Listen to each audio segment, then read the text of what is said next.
This channel does not promote any violent, harmful, or illegal activities. All content provided by this channel is meant for an educational purpose only. Trinamool মুখপাত্র অরূপ চক্রবর্তী দাবি করেছিলেন CRPF এর হাতেই মার খেয়েছিলেন চন্দ্রকোনার BJP নেতা গৌতম কৌরি। ঠিক কি বলেছিলেন তিনি, শোনাবো আপনাদের।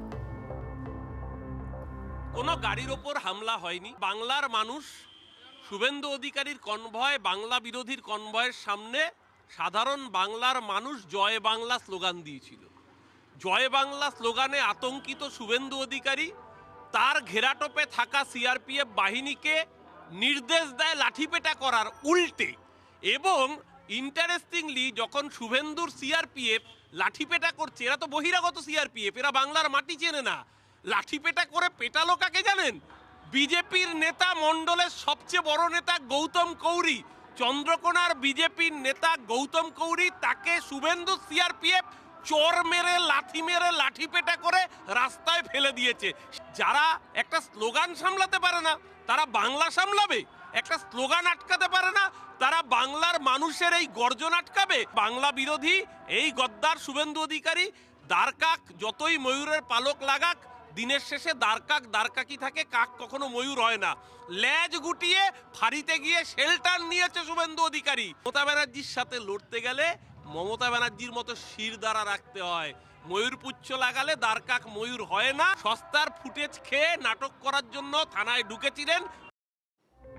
অরূপ চক্রবর্তী সোশ্যাল মিডিয়ায় পোস্ট করেছিলেন। অরূপ চক্রবর্তী কি পোস্ট করেছিলেন সেটা আপনাদেরকে দেখাই। সিআরপিএফ এর হাতেই মার খেয়েছিলেন চন্দ্রকোনার বিজেপি নেতা গৌতম কৌরি। পোস্ট করেছিলেন অরূপ চক্রবর্তী সোশ্যাল মিডিয়ায়, এবং তারপর যে বক্তব্য আপনাদেরকে শোনাচ্ছিলাম সেই বক্তব্য রাখেন তিনি, যে সিআরপিএফ এর হাতে আক্রান্ত বিজেপি নেতাই।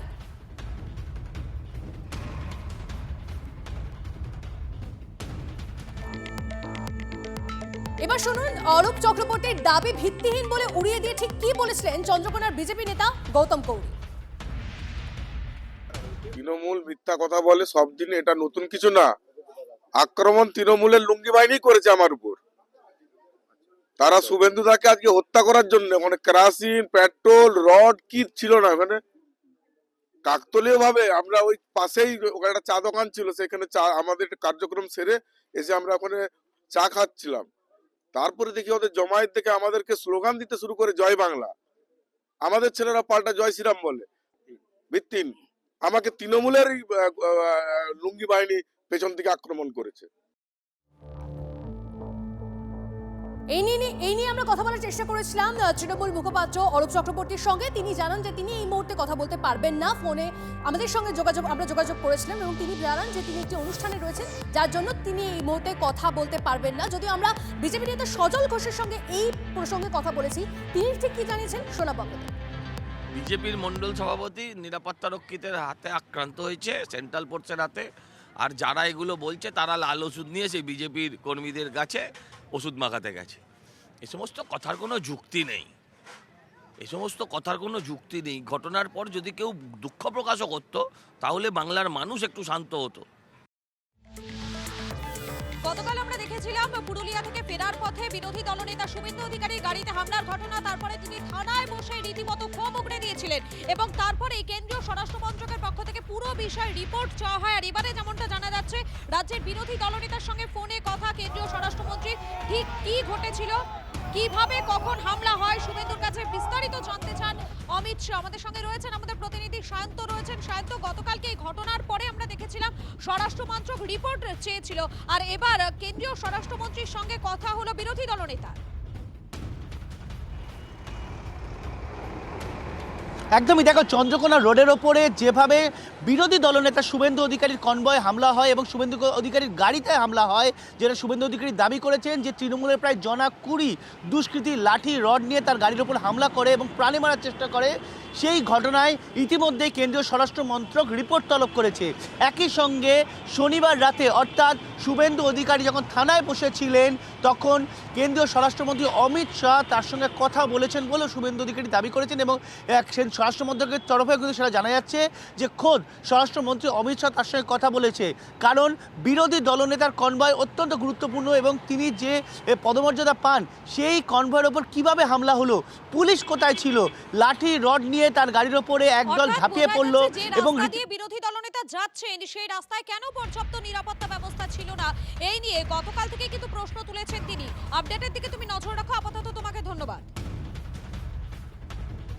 করেছে ও বিরোধী দলনেতা কে জিনিস বুঝতে পারছে, ওই জন্য করছে। করতে দেন, টাইম হয়ে এসছে। ফেব্রুয়ারিতে যেদিন ভোট ঘোষণা হবে সেদিন থেকে ও আর নেই, প্রাক্তন। সব করে গণতন্ত্র হয় না। আমরা ব্রিটিশকে খেদিয়ে দিয়েছি। এটা কি ব্রিটিশের উপরে নাকি? মেদিনীপুরের লোক আমরা। মাতঙ্গিনী হাজরা থানা দখল করে নিয়েছিল। আমাদের সব ভয় দেখিয়ে লাভ নেই। আর আমরা না থাকলে উনি দিদি থেকে দিদিমা হয়ে যেতেন, কোনোদিন মুখ্যমন্ত্রী হতেন না। দেখো, যে ঘটনাকে কেন্দ্র করে আজ সকাল থেকে পরিস্থিতি উত্তপ্ত, সেই ঘটনাটা আরো একবার আপনাদের সামনে তুলে ধরি।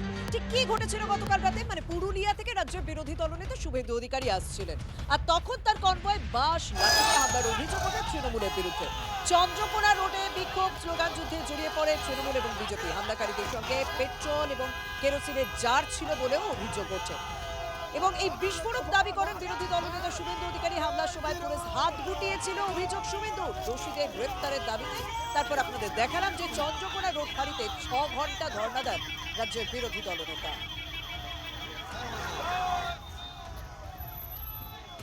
কাঠের বাটাম, মোটা বাঁশ, আস্তে আস্তে আমার সামনের গাড়িটা আর পরেরটা দুটো ব্ল্যাক স্করপিওর উপর দমাদম। আমি যেদিকে কাছের দিকে বসছি সেদিকে দমাদম করে পিটছে। পেট্রোল আর কেরোসিনের জার নিয়ে এসছে গাড়ির উপর ছড়িয়ে দেশলাই মারবে। পুলিশ তো কোলাকুলি করছে ওদের। এই টাইমে এই বাস দিয়ে যাবে তো পুলিশ খবর দিয়েছে। এটা তো মডেল। এই এসপি বারুইপুরে একই ঘটনা ঘটেছিল। এই অরুণ গোপরা তখন বারুইপুর থানায় ছিল। ভেবেছে এইসব করে দিয়ে একে মেরে দিব, না গাড়ি পুড়িয়ে দিব, না ভেঙে দেবো, এবারে পালিয়ে যাবে ছুটে। পালিয়ে যাওয়ার লোক নই। এই জিনিস দেখিনি, এইরকম নোংরা। আর সব নন টিএমসি লিডার, যুব মোর্চার প্রেসিডেন্ট দেবাঞ্জন, ট্রেড ইউনিয়নের প্রেসিডেন্ট দেবকুমার, পঞ্চায়েত সমিতির ঠিকাদার বাণীব্রত, ওদের গুন্ডা নেতা শাহরুখ খান। দেখুন, বিরোধী দলনেতা শুভেন্দু অধিকারীর গাড়িতে হামলার ঘটনা এবং তারপর থেকেই রাজ্যের বিভিন্ন প্রান্তে বিভিন্ন জেলাতে প্রতিবাদ বিক্ষোভে বসেছেন বিজেপির যারা কর্মী সমর্থকেরা রয়েছেন তারা। এই মুহূর্তে বেশ কয়েকটি জায়গার ছবি আপনাদেরকে দেখাচ্ছি। বাঁকুড়া, মেদিনীপুর, চন্দননগর, বর্ধমান, বিভিন্ন জায়গাতে যারা বিজেপির কর্মী সমর্থকেরা রয়েছেন তারা প্রতিবাদে নেমেছেন পথে। সেই ছবি দেখাচ্ছি আপনাদেরকে। জেলায় জেলায় বিক্ষোভ বিজেপি। চন্দননগরে জিটি রোড অবরোধ বিজেপি। তালডাংরায় টায়ার চালিয়ে রাস্তা অবরোধ পদ্ম শিবিরের। শুভেন্দু অধিকারীর কনভয়ে হামলার অভিযোগ প্রতিবাদে বাঁকুড়া সোনামুখীতে টায়ার চালিয়ে পথ অবরোধ বিজেপির। তৃণমূলের দাবি মানুষকে হয়রান করতেই অবরোধ বিজেপি। বিভিন্ন জেলার ছবিগুলো আপনাদেরকে দেখাচ্ছি, যেখানে রাস্তায় বসে বিজেপির কর্মী সমর্থকেরা তারা প্রতিবাদ করছেন। সেই ছবি আপনারা দেখতে পাচ্ছেন এই মুহূর্তে।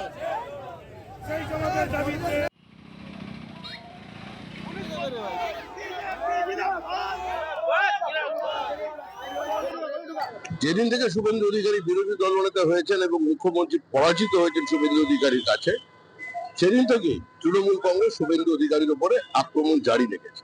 বহুবার তার গাড়ির উপরে আক্রমণ করা হয়েছে। এখন নির্বাচন এগিয়ে এসছে, যেখানে রাজ্যের মুখ্যমন্ত্রী নিজেই ঝাঁপিয়ে পড়ছেন ইডি অফিসারদের উপর থেকে, তাদের থেকে ফাইল ছিনতাই করছে। তো সে রাজ্যে এই সমস্ত তৃণমূল কংগ্রেসের কর্মীরা অনুপ্রাণিত হয়ে আজকে বিরোধী দলনেতাকে আক্রমণ করছে। তবে তৃণমূল যদি সীমার বাইরে চলে যায়, আমার মনে হয় ভারতবর্ষের যে সংবিধানের ভাষায় কথা বলবে। খুশি তৃণমূল কংগ্রেস প্রত্যাঘাত করেনি। তৃণমূল কংগ্রেস থাকবে না, তৃণমূল কংগ্রেস চলে যাচ্ছে। তৃণমূলের পরাজয় অনিবার্য। হতাশা থেকে, আতঙ্ক থেকে তৃণমূল আজকে এই কাজ করছে। বিরোধী দলনেতার গাড়ি আক্রমণ করে পশ্চিমবঙ্গের ক্ষমতায় টিকে থাকা যাবে। মিথ্যা কথা বলার একটা লিমিট থাকে। গতকালকে ভিডিও ফুটেজে সব ধরা পড়েছে। কালকে যখন মানুষ ওকে জয় বাংলা স্লোগান দিয়েছে, জয় বাংলা স্লোগান শুনেই বাংলা বিরোধী শুভেন্দু অধিকারী সে তার সিআরপিএফ বাহিনীকে উল্টে নির্দেশ দেয় লাঠিচার্জ করার। এবার সিআরপিএফ তারা বাংলার মানুষ নয়, তারা বাংলার মাটি চেনে না, তারা বোঝেও নি কোনটা তৃণমূল কোনটা বিজেপি। সিআরপিএফ বাহিনী নেবে এমন লাঠিচার্জ করেছে যে চন্দ্রকোনার বিজেপির মণ্ডলের সবচেয়ে প্রাচীন নেতা এবং যে নাকি সম্ভাব্য ওখানকার প্রার্থী বলে বিজেপির মহলেরই খবর, সেই গৌতম কৌরি, তাকে পর্যন্ত বেধড়ক লাঠিপেটা করেছে, লাথি মেরে ফেলে দিয়েছে তাকে। শুভেন্দু অধিকারী আসলে পলিটিক্যালি পিছিয়ে পড়েছে, বিশেষ করে যখন দিলীপ ঘোষ আবার দলে সমহিমায় ফিরেছে শুভেন্দুর টিআরপি কমে গেছে। এখন শুভেন্দুর গাড়িতে হামলার অভিযোগ, পাল্টা থানায় তৃণমূল কর্মীদের ওপর বিনা প্ররোচনায় লাঠিচার্জ কেন্দ্রীয় বাহিনী, থানায় অভিযোগ শাসক দলের। বিকেলে চন্দ্রকোনা রোডে তৃণমূলের প্রতিবাদ মিছিল। আরো একবার আপনাদেরকে জানিয়ে রাখি, শুভেন্দুর গাড়িতে হামলার অভিযোগ, পাল্টা থানায় তৃণমূল কর্মীদের ওপর বিনা প্ররোচনায় লাঠিচার্জ কেন্দ্রীয় বাহিনী। ডিটেলস জানবো, আপডেট নেবো আমাদের প্রতিনিধি দেবব্রত থেকে। দেবব্রত, দেখো, এখন অব্দি যেটা জানতে পারা গেছে, গতকালকের ঘটনার পরিপ্রেক্ষিতে পাল্টা থানার দ্বারস্থ হয়েছে কিন্তু তৃণমূল, সেখানকার ব্লক তৃণমূলের নেতৃত্ব, এবং তারা প্রতিবাদে একটি কিন্তু প্রতিবাদ মিছিলের আয়োজন করেছে আজকেই চন্দ্রকোনা রোডে, যেখানে গোলমাল হয়েছিল সেই চন্দ্রকোনা রোডেই কিন্তু আজকে প্রতিবাদ মিছিল সংগঠিত হবে বলে তৃণমূলের পক্ষ থেকে জানানো হয়েছে। তাদের একটাই অভিযোগ যে একদিকে যেমন সিআরপিএফ বিনা প্ররোচনায় তৃণমূল কর্মী সমর্থকদের উপর মারধর করেছে, ঠিক পাশাপাশি শান্ত চন্দ্রকোনা রোডকে উত্তপ্ত করতে কিন্তু বিরোধী দলনেতা এই ধরনের পদক্ষেপ করেছে বলেও দাবি করছে। এই দুটি দাবিকে সামনে রেখে কিন্তু আজকে প্রতিবাদ মিছিল সংগঠিত হবে চন্দ্রকোনা রোডে তৃণমূলের পক্ষ থেকে, এটাই কিন্তু জানানো হয়েছে। নজর রাখতে, ধন্যবাদ।